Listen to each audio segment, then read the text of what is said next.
Doctor Baba Saheb Ambedkar open university.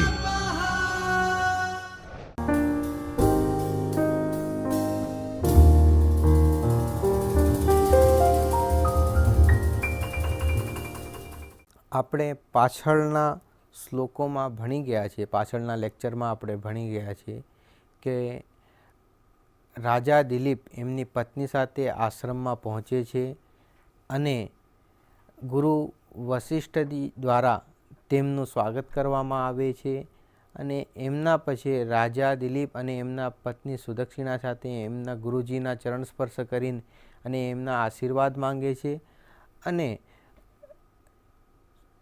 ગુરુજીનું એ સ્તુતિ કરે છે। એવી રીતના પ્રસંગ હતો। હવે એમાં જ આપણે જ્યારે આગળ વધીએ એટલે કાલિદાસ દ્વારા રાજા દિલીપે ગુરુ વશિષ્ઠજીનું સન્માન કેવી રીતના કર્યું એ શબ્દો દ્વારા, એટલે એમની પ્રશંસા દ્વારા, એમની સ્તુતિ દ્વારા અને રાજ્યમાં જે પણ કુશળ મંગળ ચાલી રહ્યું છે અને રાજ્ય સુવ્યવસ્થિત અને સુચારુ રૂપથી જે છે વ્યવસ્થા જળવાઈ રહી છે એનો બધો શ્રેય જે છે એ રાજાએ એમના કુલગુરુને, એમના પુરોહિત ગુરુ વશિષ્ઠજીને આપ્યો। એવા આપણે પાછળના શ્લોકોમાં ભણી ગયા છે, જેમાં કે ત્યાંની પ્રજા જે છે એ 100 વર્ષ સુધી જીવી શકે છે। એમનું જીવનકાળ જે છે એ જેટલું છે એટલું પૂરેપૂરું જીવનકાળ એ વ્યતીત કરી શકે છે અને ભયરહિત રહે છે અને એ બધું શ્રેય ગુરુ વશિષ્ઠને આપે છે કે તમારું બધા બ્રહ્મ તેજના લીધે જ આવું બધું શક્ય થઈ શકે છે। હવે આપણે આગળના શ્લોકમાં જોઈએ કેવી રીતના પ્રસંગ છે। શ્લોક છે ત્વયૈવં ચિંત્યમાનસ્ય ગુરુણા બ્રહ્મયોનિના સાનુબંધા કથમ ન સ્યુ સંપદો મે નિરાપદઃ। શ્લોકનો અન્વય આપણે જોશું એવો છે કે બ્રહ્મયોનિના ગુરુના ત્વયા એવં ચિંત્યમાનસ્ય અતઃ એવ નિરાપદઃ મે સંપદઃ સાનુબંધાઃ કથમ ન સ્યુઃ। એવી રીતના એનો અન્વય આપણે કરશું। હવે શ્લોકનો ભાષાંતર ગુજરાતીમાં આપણે જોઈએ તો એવું થાય છે કે બ્રહ્માના પુત્ર તથા ગુરુ એવા આપ વડે આ રીતે ધ્યાન રાખતા મારી સંપત્તિઓ આપત્રયી તથા અવિચ્છિન્ન કેમ ન બને। એટલે આમાં રાજા દિલીપ જે છે એમના ગુરુજી જે હતા વશિષ્ઠજીને એવી રીતના શ્રેય આપે છે કે મારું જે અત્યાર સુધી જે રાજ્ય જળવાઈ રહ્યું છે એના કારણભૂત તમે જ છો। એટલે મારી જે સંપત્તિઓ જે અવિચ્છિન્ન છે, અવિચ્છિન્ન એટલે કે એમાં કોઈ પ્રકારથી કંઈ મારે ભય નથી અને એ છિન્ન ભિન્ન નથી, એ અવિચ્છિન્ન એટલે બધી જોડાઈને વ્યવસ્થિત રૂપે છે એના કારણ પણ તમે જ છો અને આફત રહિત, એટલે આપણ પાછળના શ્લોકોમાં પણ ભણી ગયા છે કે માનુષીણામ દૈવીનામ એટલે આપત્તિઓથી પણ દૂર રાખનારા જે જે છો એ ફક્ત તમે જ છો। એવી રીતના ગુરુ વશિષ્ઠની પણ સ્તુતિ કરવામાં આવેલ છે પાછળના શ્લોકોમાં। એટલે જે મારી જે સંપત્તિ જે છે એ આફત રહિત છે, અવિચ્છિન્ન છે, એટલે એને કોઈ છેદી પણ ન શકે, એને કોઈ ભેદી પણ ન શકે અને જળવાઈને બધી છે મારી જે સંપત્તિ એ તમે જે છે બ્રહ્માજીના પુત્ર છો। એટલે એવું છે એમાં કે બ્રહ્માના પુત્ર, માનસ પુત્ર તરીકે ગુરુ વશિષ્ઠજીને પણ કહેવામાં આવે છે।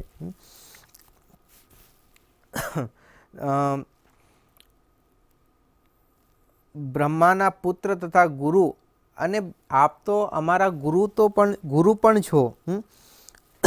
એટલે ગુરુ વશિષ્ઠને એવું કહેવામાં આવે છે કે આપ અમારા ગુરુ પણ છો અને બ્રહ્માના માનસ પુત્ર પણ છો તમે। એટલે બ્રહ્માજીના પુત્ર હોવા છતાં અને અમારા ગુરુ હો તો પછી અમારા રાજ્યમાં વિપત્તિઓ કેવી રીતના આવી શકે છે? એટલે એ તો શક્ય જ નથી કે તમારા રહેતા અને તમારી અનુકંપા અમારા ઉપર જો બની રહે તો પછી અમારા ઉપર ક્યારેય એવી રીતના આપત્તિઓ નહીં આવે, અમારા સંપત્તિને નુકસાન નહીં થઈ શકે. એટલે રાજા જે હતા એ બધો શ્રેય જે હતા રાજ્ય વ્યવસ્થાનો એ ગુરુ વશિષ્ઠજીને આપતા હતા, એવો અર્થ એમાં લેવામાં આવે છે.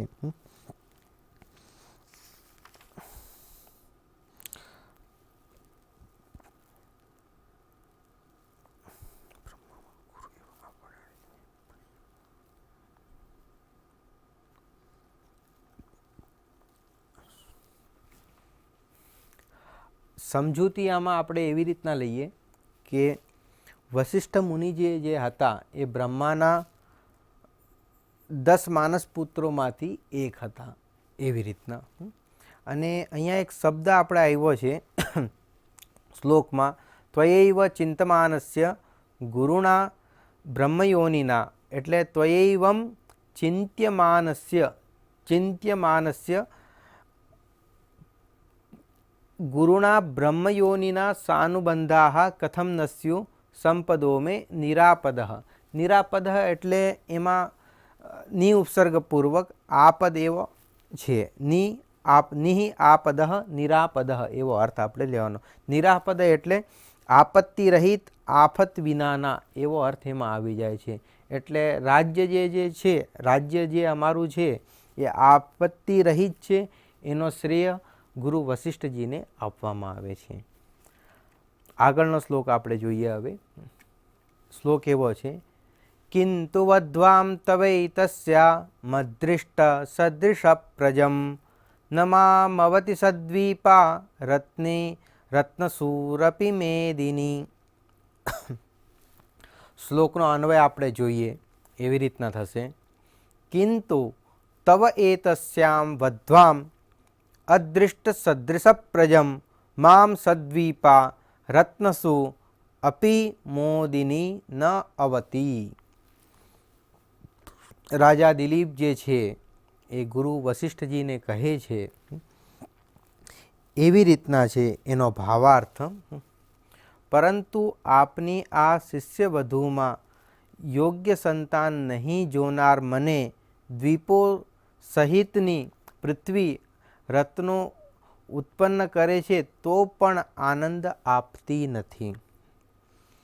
એટલે હવે અહીંયાથી રાજા દિલીપ જે હતા, જે નિમિત્તથી આવ્યા હતા, અત્યાર સુધી એ બધું જે હતું, એમની સ્તુતિ હતી, આશ્રમનું વર્ણન જે હતું, અને આ બધા અવાંતરો વિષયો જે હતા, ત્યાંનો જે પ્રસંગ હતો, ત્યાં કેવી રીતના સાયંકાળના કેવો પ્રસંગ ઊભો થાય છે અને ઋષિ મુનિઓ દ્વારા એમનું કેવી રીતના સ્વાગત કરવામાં આવે છે, રાજાનું વર્ણન ઇત્યાદિ ઘણું બધું આગળના શ્લોકોમાં આપણે જોઈ શકીએ છીએ.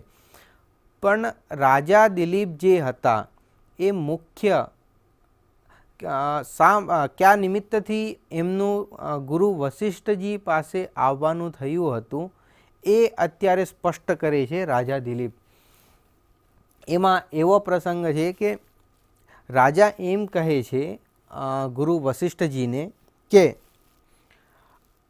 આપની શિષ્યવધૂમાં, એટલે શિષ્યવધુ એટલે ગુરુ અને શિષ્ય એક સંબંધ છે.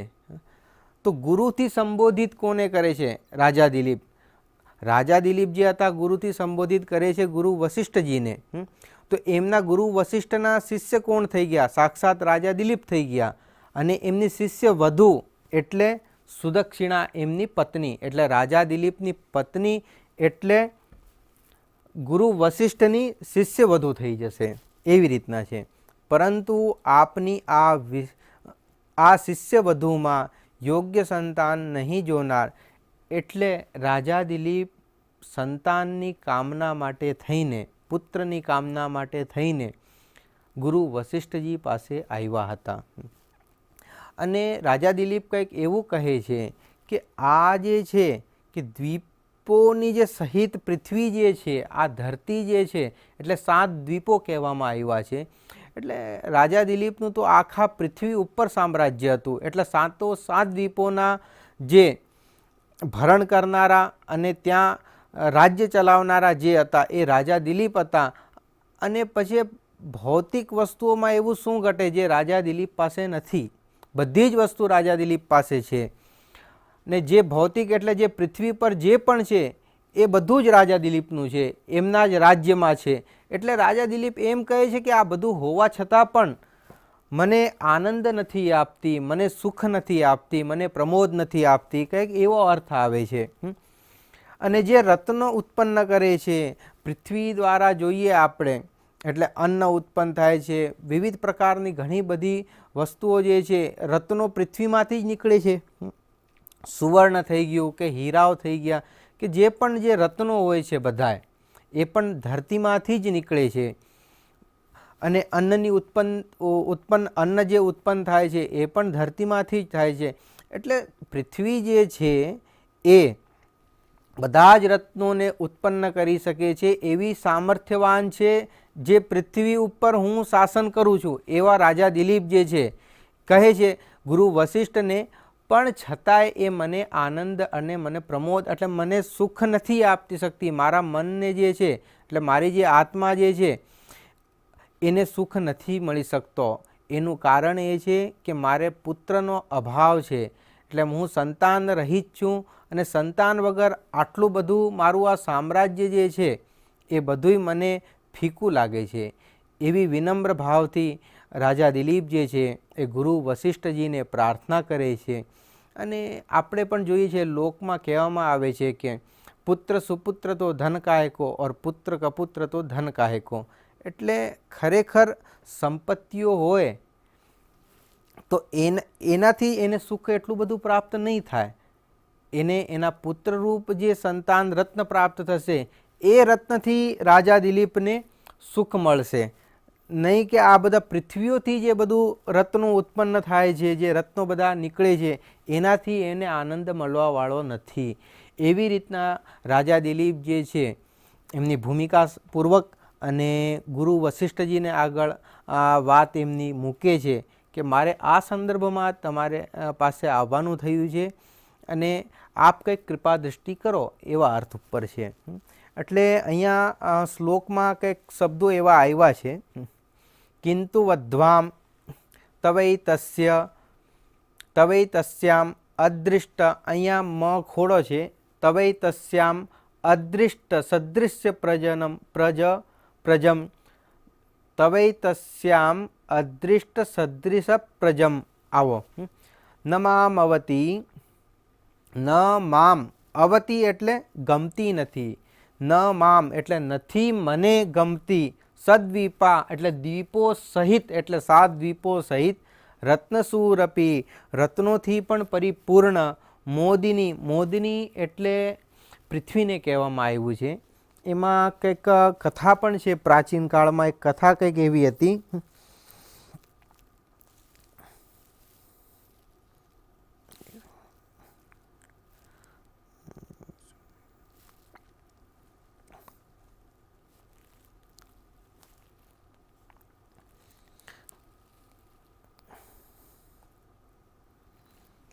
મોદિની શબ્દનો અર્થ અહીંયા પૃથ્વી લેવામાં આવ્યો છે. મોદિની એટલે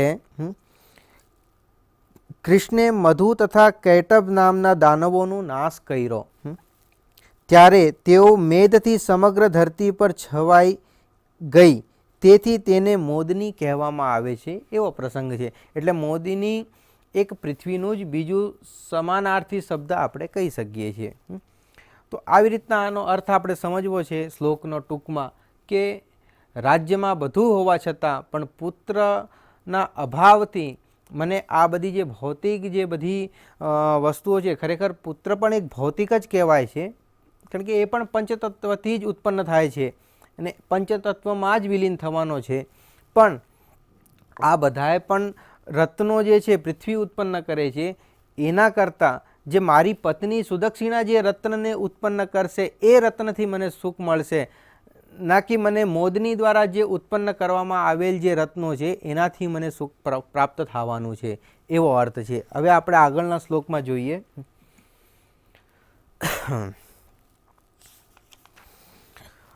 નૂનમ મત્તઃ પરમ વંશ્યા પિંડવિચ્છેદદર્શિનઃ નક્રમ ભુજઃ શ્રાદ્ધે સ્વધા સંગ્રહ તત્પરાઃ. શ્લોકનો અર્થ અને અન્વય આપણે જોઈએ. પહેલાં અન્વય સમજી લઈએ આ શ્લોકનો. મત્તઃ પરમ પિંડવિચ્છેદદર્શિનઃ વંશ્યા સ્વધા સંગ્રહ તત્પરાઃ સંતઃ અધ્યાહાર શ્રાદ્ધે પ્રકામ ભુજઃ ન નૂનમ. શ્લોકનો અન્વય કરી લીધા પછી આપણે શ્લોકનું ભાષાંતર જોઈએ. ખરેખર મારા પછીથી પિંડ પ્રદાનની ક્રિયાનો વિચ્છેદ જોતા મારા પિતૃઓએ શ્રાદ્ધમાં આપવામાં આવતા બલિનો સંગ્રહ કરવામાં તત્પર બનતા પૂરતું ભોજન લેતા નથી. શ્લોકનો આપણે સમજૂતી સમજીએ તો એવું છે કે વંશ વિચ્છેદના દુઃખથી પિતૃઓ પણ ચિંતિત છે. પ્રસંગમાં જ આગળ વધીએ એટલે એવું છે કે રાજા દિલીપે પોતાની જે વ્યથા હતી એ ગુરુ વશિષ્ઠજીને સામે પ્રસ્તુત કરી દીધી છે કે મારે પુત્ર રત્નની પ્રાપ્તિ માટે હું તમારી પાસે આવ્યો છું, પણ મારે જે પુત્ર રત્ન નથી એનાથી મારા વંશની વૃદ્ધિ કેવી રીતના થશે, મારો વંશ જે છે ઇક્ષ્વાકુ વંશ જે છે મારો એ કેવી રીતના આગળ વધશે. અને તમે તો અમારા કુલગુરુ કહેવાઓ અને પુરોહિત કહેવાઓ. પુરોહિત એટલે કે જે પહેલાં એનું હિત ઈચ્છે છે, એટલે પહેલાં જેનું હિત ઈચ્છનાર જે હોય છે એ તો પુરોહિત કહેવાય. અને મારા પુત્રરૂપ સંતતિ વિના મારું હિત કેવી રીતના થઈ શકે છે. એટલે તમે મારા પુરોહિત છો, ગુરુ છો, એટલે મારી આ સમસ્યાને સમજીને આના ઉપર કંઈક સમાધાન આપો. એટલે એ પ્રસંગમાં આગળ આવે છે કે ખરેખર મારા પછીથી પિંડ એટલે શ્રાદ્ધ કર્મ થાય છે આપણા હિન્દુ રીતિ રિવાજમાં, જેમાં આપણે પિંડદાન કરીએ છીએ. જે પિતૃ હોય છે, જે દિવંગત થઈ ગયા હોય છે, તો એમને આપણે પિંડદાન કરીએ છીએ. એટલે પિંડદાન કરવાથી એવું કહેવામાં આવે છે કે પિતૃઓ જે હોય છે એ આપણે તૃપ્ત થાય છે. આપણે જોઈએ કે અમુક લોકો ગાંઠિયા લઈને કાગડાને પણ ખવડાવે છે, એમ કે પિતૃઓ તૃપ્ત થઈ જાય છે. એટલે એવી રીતના હોય છે બધું. બ્રાહ્મણોને પણ જમાડે છે કે પિતૃઓને, એટલે એમના મુખ દ્વારા પિતૃ સુધી પહોંચે અને પિતૃ જે છે તૃપ્ત થઈ જાય એવું છે. એટલે ખરેખર મારા પછીથી પિંડ પ્રદાનની ક્રિયાનો વિચ્છેદ જોતા, એટલે આ એક ચેન સિસ્ટમ છે. ખરેખર જોઈએ તો એક દાદા છે, પછી સમય જતાં શું કહેવાય પરદાદા થઈ જાય છે. એના જે પુત્ર હોય છે, એના જે પૌત્ર હોય છે, એટલે એના પ્રપૌત્ર જે હોય છે, એટલે આપણે વ્યવહારિકમાં પણ જોઈએ તો દાદા હોય એના જે પુત્ર એટલે જે આપણા પિતા કહેવાય એ, અને આપણે એટલે એ દાદાના આપણે પૌત્ર, અને આપણા આગળથી પણ જે સંતાન આવે છે એ પ્રપૌત્ર કહેવાય એ દાદા માટે, અને એ દાદા કહેવાય એના પરદાદા. એટલે આટલો સમન્વય ગેપ તો 2 કે 3 પેઢી સુધીનો જ હોય છે સમન્વય. પછીના જે છે આપણા એ દિવંગત થઈ જાય છે અને પિતૃ થઈ જાય છે. એટલે એમનું તર્પણ કરવા માટે પુત્ર તો હોવો જોઈએ. પુત્ર જે છે એ જ પિંડનો અધિકારી છે. તો એમને પિંડદાનની જે મારા દ્વારા ક્રિયા કરવામાં આવે છે, અમારા દ્વારા જે પરંપરા ચાલીને આવી રહી છે જે વંશમાં, તો એ પિંડ પ્રદાન કરવાની ક્રિયાનો વિચ્છેદ થઈ જશે. વિચ્છેદ એટલે ત્યાંથી રોકાઈ જશે, મારાથી રોકાઈ જશે. જો હું અહીંયાથી જ્યારે ધરતી મૂકીને હું જ્યારે જઈશ, મારા શરીરનો દેહનો ત્યાગ કરીશ, ત્યારે મને કોણ આપશે પિંડદાન, મારું શ્રાદ્ધ કર્મ કોણ કરાવશે. એટલે મારા પુત્રના અભાવમાં મારી શ્રાદ્ધ ક્રિયા કોણ કરાવશે, અને મને મોક્ષ કે એટલે મોક્ષના ઘણા બધા પ્રકારો છે. એટલે આ પણ એક માનવામાં આવે છે. એટલે મને તૃપ્ત કેવી રીતના હું થઈશ, એટલા માટે તો મારી પિંડ ક્રિયામાં વિચ્છેદ થઈ જશે. એટલે જે અત્યાર સુધી ક્રમમાં ચાલતું આવતું હતું, પણ મારા પુત્રના અભાવથી મારાથી આ ક્રિયા જે છે એ સમાપ્ત થઈ જશે, મારાથી આગળ નહીં વધે. એટલે આ પ્રસંગમાં છે તો પિતૃઓ જે છે શ્રાદ્ધમાં આપવામાં આવતા બલિનો સંગ્રહ કરવામાં તત્પર બનતા પૂરતું ભોજન લેતા નથી. હવે તો આ ફક્ત મારી ચિંતાનો વિષય નથી. એટલે જે મારા પણ જે પિતૃઓ જે છે એમનો પણ ચિંતાનો વિષય બની ગયો છે કે જો હું છેલ્લો એમને પિંડ આપનાર છું ને મારા પછી કોઈ નહીં હોય તો એમને પિંડ દાન કેવી રીતના આપણે કરશું. ને એવી રીતના છે કે પૂરતું ભોજન પણ લેતા નથી. એટલે જે પિતૃ જે છે એ રાજા દિલીપને સંતાન નથી, પુત્ર નથી, એટલે એ ચિંતામાં, એટલે પિતૃ જે છે એ ખરેખર એમનું ભલું જ ઈચ્છતા હોય છે ને એ એટલી ચિંતામાં હોવા છતાં એ પણ પૂરતું ભોજન નથી લેતા. જે પિંડદાન કરે છે રાજા દિલીપ એટલું પૂરેપૂરું ગ્રહણ પણ નથી કરતા. એટલે હે ગુરુ વશિષ્ઠજીને કહે છે કે આ ફક્ત મારી સમસ્યા નથી, આ મારા પિતૃઓની પણ સમસ્યા છે, મારી પણ છે, અને આનું તમે કંઈક સમાધાન અમારા કરો. અને આમાં અમુક શબ્દો જે આવ્યા છે શ્લોકમાં એ આપણે જોઈએ. મત્તઃ પરમ, નૂનમ મત્તઃ પરમ. મત્તઃ પરમ એટલે મારા પછી. એટલે પ્રસંગ આવ્યો હતો કે મારા પછી પિંડદાન કરવાવાળું કોણ છે કરીને. પિંડ વિચ્છેદ દર્શિનઃ નૂનમ મત્તઃ વંશ્યા પિંડ વિચ્છેદ દર્શિનઃ. પિંડદાન મળતું બધું બંધ થઈ જવાનું છે તે જોતા. એટલે પિત્રો જે હતા એ પિંડ મળવાનું બંધ થઈ જશે, એમાં વિચ્છેદ આવી જશે. એટલે એ અર્થમાં છે પિંડ વિચ્છેદ દર્શિનઃ. એટલે પિંડનું વિચ્છેદ દર્શિનઃ, પિંડનું વિચ્છેદ જોનારા. અથર્વ નિદેહે, અથર્વવેદનો જાણકાર, પ્રકામભુજ પૂરતા પ્રમાણમાં જમનાર. અહીંયા આવી ગયો જે છે પ્રકામભુજ એટલે પૂરતા પ્રમાણમાં જમનારા. એટલે જે પિતૃ જે હતા એ જે પ્રકારે પિંડદાન બધું ગ્રહણ કરતા હતા એ પણ અત્યારે એટલું નથી કરતા. એવી રીતના અહીંયા પ્રસંગ છે. અને આપણે જે આ બધું જોયું એનો મુખ્ય અર્થ એ જ છે શ્લોકોનો, આ સ્વાધ્યાયમાં જોયું કે રાજા દિલીપને પુત્ર રત્નની પ્રાપ્તિ માટે એ ગુરુ વશિષ્ઠજીના આશ્રમમાં પહોંચે છે. અને ગુરુ વશિષ્ઠજીને આપણી જે સમસ્યા જે છે એનું સમસ્યાને ગુરુને આગળ વ્યક્ત કરે છે. અને ગુરુજીને કહે છે કે ગુરુજી આ પુત્ર રત્ન મારા માટે અત્યંત મહત્ત્વપૂર્ણ છે અને પુત્ર રત્નના અભાવથી મારા પિતૃઓ પણ દુઃખી છે, હું પણ દુઃખી છું. ને આવી રીતના બધી વાતો કરવામાં આવી છે. હવે આપણે સ્વાધ્યાય કાર્યમાં જોઈએ તો તમારી પ્રગતિ તમે ચકાસો. એટલે આગળના શ્લોકોમાં આપણે ભણી ગયા છે કે વશિષ્ઠ મુનિ કયા કુળના પુરોહિત હતા. એ આપણે આગળના શ્લોકોમાં ભણી ગયા છે, એ તમારે જોવાનું છે. સમયસર વરસાદ થવાનું કારણ શું છે? સમયથી વરસાદ થઈ જાય એના માટે ઋષિમુનિઓ દ્વારા શું કરવામાં આવે છે, આ આનો અર્થ થશે. અર્થ શું થશે એ તમારે વિચારવાનું છે. કોના બ્રહ્મ તેજના લીધે પ્રજા ભયમુક્ત છે? શ્લોકોમાં આપણે ભણી ગયા છે કે બ્રહ્મ તેજના લીધે પ્રજા ભયમુક્ત થઈને રાજ્યમાં છે. એ કોણ હતા, કેના લીધે છે એ આપણે જોવાનું છે. અને રાજા દિલીપની સમસ્યા શું હતી? રાજા દિલીપ કઈ સમસ્યાને લઈને ગુરુ વશિષ્ઠજી પાસે જાય છે એ આપણે જોવાનું છે. સંદર્ભ ગ્રંથો છે એના. ધન્યવાદ. સ્વાધ્યાયઃ